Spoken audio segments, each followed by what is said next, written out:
Hello friends, आज हम बात करेंगे बड़े पेचीदे विषय पर, विवाह कब होगा। कई बार घर वाले बड़े परेशान रहते हैं कि उनकी बेटी का विवाह नहीं हो रहा है, या कई बार उनके बेटे का विवाह नहीं हो रहा है, कब होगा। कई बार उम्र ज़्यादा हो जाती है और विवाह का योग नहीं आता है। उसके बाद एक समस्या हो जाती है कि उनको उपयुक्त लड़का या लड़की मिलेगी या नहीं, क्योंकि ज़्यादा उम्र हो जाने पर, किसी लड़की को ज़्यादा उम्र हो जाती है तो उस उम्र का लड़का फिर मिलने में दिक्कत आती है। ऐसे ही लड़के को अगर ज़्यादा उम्र हो जाए और शादी ना हो तो फिर उस उम्र की लड़की मिलना मुश्किल हो जाता है। तो आज हम बात करेंगे आखिर विवाह कब होगा। तो दोस्तों, शुरू करते हैं आज का ये एपिसोड। ये एक कुंडली है। प्रथम भाव में यहाँ पर सिंह राशि बैठी है। सिंह लग्न की कुंडली मैंने एग्जाम्पल के रूप में ली है। एक बहुत सिंपल सा सिद्धांत है कि जन्म कुंडली में कहीं भी आपका चंद्रमा बैठा हो, कोई भी राशि हो, जैसे फॉर एग्जाम्पल यहां पर हम देख लेते हैं कि मान लीजिए चंद्रमा यहां बैठा है, तो चंद्रमा 11वें स्थान में बैठा है। इस 11वें स्थान में कौन सी राशि है? 3 नंबर की राशि, यानी मिथुन राशि। तो ये जो कुंडली है इसमें लग्न है सिंह और राशि है, कौन सी राशि है? मिथुन राशि, 3 नंबर की राशि, क्योंकि चंद्रमा यहां पर बैठा है। अब इसका विवाह कब होगा? तो विवाह जब होगा जब बृहस्पति की इस चंद्रमा पर दृष्टि पड़ेगी। बृहस्पति की इस चंद्रमा पर दृष्टि पड़ेगी तो विवाह होगा। तो इस चंद्रमा पर दृष्टि कहां कहां से पड़ेगी बृहस्पति की? तो यहां बृहस्पति बैठा होगा तो दृष्टि पड़ेगी, 7वीं दृष्टि, पूर्ण दृष्टि है। 1 2 3 4 5 6 7 बृहस्पति की 3 दृष्टियां होती हैं, 5वीं, 7वीं और 9वीं। तो बृहस्पति यहां बैठा होगा तो पूर्ण दृष्टि पड़ेगी। तो यानी बृहस्पति जब धनु राशि में आएगा तब इसकी शादी हो सकती है। दूसरा, यहां भी बैठा होगा तो 1 2 3 4 5 यहां पर बैठा होगा तो भी 1 2 3 4 5 यहां पर पूर्ण दृष्टि पड़ेगी चंद्रमा पर तो भी शादी होगी। यानी कुंभ में जब बृहस्पति आएगा तो भी इसकी शादी होने के योग बनेंगे। उसके बाद अगर बृहस्पति यहां बैठा होगा, बृहस्पति, तो यहां से 9वीं दृष्टि चंद्रमा पर पड़ेगी। 1 2 3 4 5 6 7 8 9 तो चंद्रमा पर दृष्टि।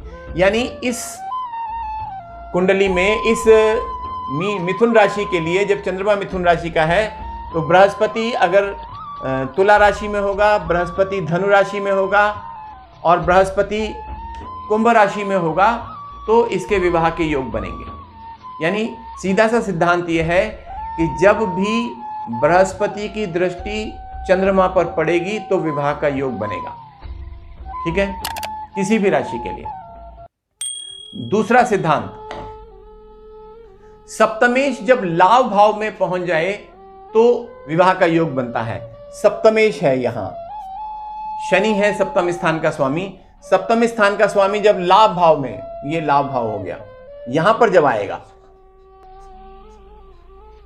11वां भाव लाभ का भाव हो गया, तो शनि जब 11वें स्थान में होगा तो विवाह का योग बनेगा इस कुंडली के लिए। यानी सप्तम स्थान का स्वामी, 7वें स्थान का स्वामी, यहां जो राशि बैठी होगी तो उस राशि का स्वामी जब 11वें भाव में पहुंचेगा, लाभ भाव में पहुंचेगा तो विवाह का योग बनेगा। तीसरा सिद्धांत, सप्तमेश और लाभेश की दशा में विवाह होता है। यानी सप्तमेश की दशा, सप्तमेश कौन? शनि। लाभेश यानी कौन यहां? तो बुध। मिथुन राशि बैठी है, मिथुन राशि का स्वामी बुध। तो यानी शनि की महादशा हो, बुध की अंतर्दशा हो तो विवाह का योग बनेगा, या बुध की महादशा हो, शनि की अंतर्दशा हो तो भी विवाह का योग बनेगा। यानी सप्तमेश और लाभेश की दशा अंतर्दशा में विवाह का योग बनता है। तो 3 सिद्धांत मैंने इसके बताए हैं विवाह के। ऐसा जब बनेगा तो बच्चे का विवाह होता है। तो अब आप अपनी कुंडली, अपने बच्चों की कुंडली उसमें देख लें कि कौन सी राशि है, चंद्रमा कहाँ बैठा है और वर्तमान में बृहस्पति की स्थिति कहाँ चल रही है और कब जाकर बृहस्पति उस राशि में आएगा जहाँ से वो चंद्रमा को पूर्ण दृष्टि से देख पाएगा, तो विवाह का योग बनेगा। अब इसका है कि मान लीजिए फिर भी विवाह नहीं हो रहा है। कई बार क्या होता है, विवाह का योग आया और विवाह नहीं हुआ, तो कहेंगे देखो जी आपने कहा था विवाह का योग आएगा इसमें और नहीं हुआ विवाह। तो कई बार कोई रुकावट भी होती है, कुछ ग्रह रुकावट डालते हैं। तो पहले ये देखना होगा कुंडली में कौन से ग्रह रुकावट डाल रहे हैं। तो कई बार क्या है, छठे, 8वें, 12वें, दूसरे, इन भावों के स्वामी रुकावट डालते हैं। और राहु, केतु, शनि ये भी कई बार रुकावट डालते हैं। नीच के ग्रह कोई देख रहे हो, मंगल कोई नीच का देख रहा हो तो रुकावट डालते हैं। कोई नीच के ग्रह की दृष्टि चंद्रमा के ऊपर हो तो भी रुकावट डालते हैं। सप्तम भाव पे दृष्टि हो, पाप ग्रहों की दृष्टि हो सप्तम भाव पे तो भी रुकावट डालते हैं। तो देखना पड़ेगा कि किस ग्रह के कारण उसमें विवाह में रुकावट आ रही है। तो उन ग्रह की शांति करानी पड़ेगी, उनका मंत्र जाप कराना पड़ेगा। तो वो फिर कुंडली का अध्ययन करके पता चलेगा कि कौन सा ग्रह रुकावट डाल रहा है और किस ग्रह की शांति करानी है। तो शांति कराने के बाद विवाह के योग बनेंगे। विवाह के योग में जब योग आएगा तो फिर विवाह होगा। अगर एक सिद्धांत है कि जब भी विवाह का योग आया और मान लीजिए दूसरे, छठे, 8वें और 12वें इन भावों से संबंधित ग्रहों की दशा महादशा चल रही है, तो विवाह में कई बार रुकावट आती है।